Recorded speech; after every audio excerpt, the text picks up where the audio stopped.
partly what those religious stories are trying to relate, to the degree that they can, is that each person has a destiny that's actually crucially important, and that in the pursuit of that destiny, they start to see what is associated with the highest orders of meaning.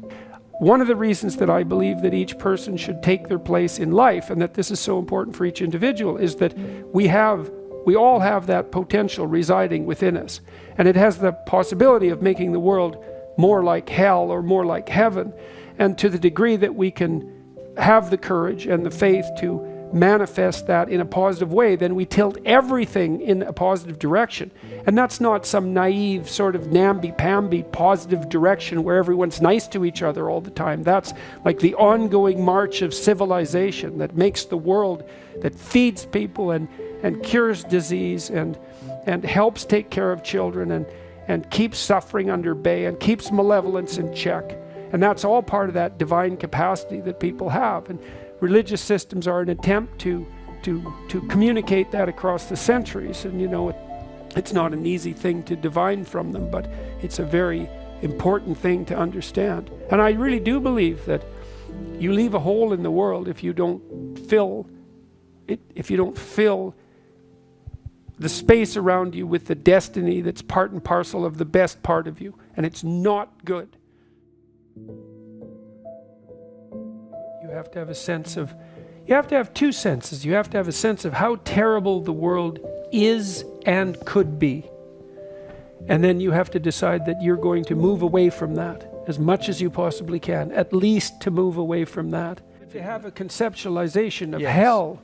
Yes.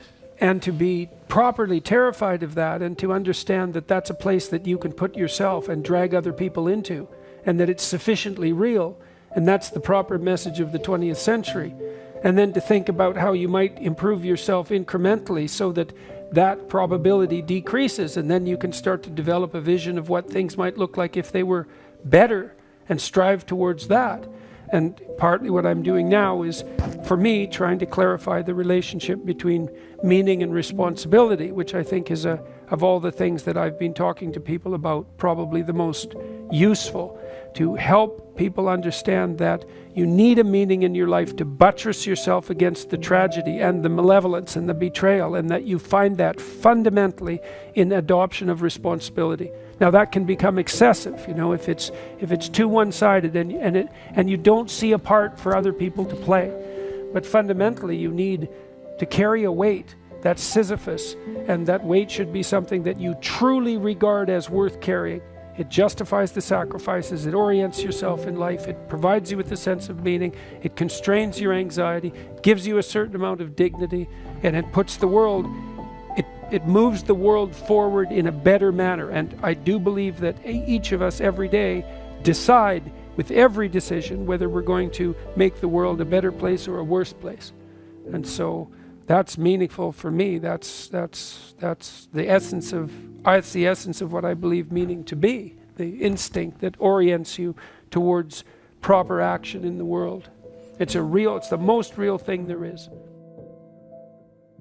One of the things that people don't understand too, it's not laid out very clearly, is that a virtuous path, so that would be one that's oriented to some higher order goal, is a lot more difficult and requires a lot more courage and discipline and strength than an impulsive criminal path, even though there's a certain romance that's associated with that. That's probably better than hiding in your mother's basement, but that doesn't mean it's the highest order way that you can possibly be.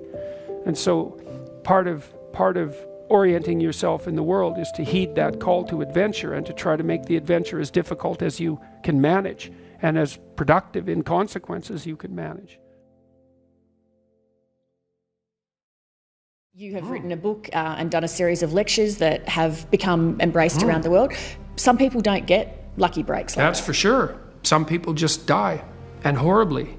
Yeah, life's rough, no doubt about it. And if good luck comes your way, then you should be grateful for it. And if happiness manages to manifest itself, you should be grateful for that too. But how do you give a personal responsibility message while taking account that for some people it's harder to take personal responsibility and the deck is stacked against them? Well, I think the deck is stacked against everyone to some degree, because life is very difficult and we all die. So But some people do have it harder than others. And all of us have it very hard at some times in our lives.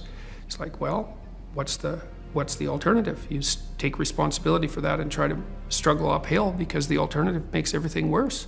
It's not like it's fair. I know perfectly well that people have brutal lives. I've been a psychotherapist for 20 years. I've seen things you can't imagine, horror shows that you can't fathom, and people who have been hurt in so many ways, so many dimensions. It's like, bitter? Should they be bitter? Should they be resentful? Should they become violent? These things don't help. They have to struggle uphill despite their excess burden. And it's responsibility, not guilt.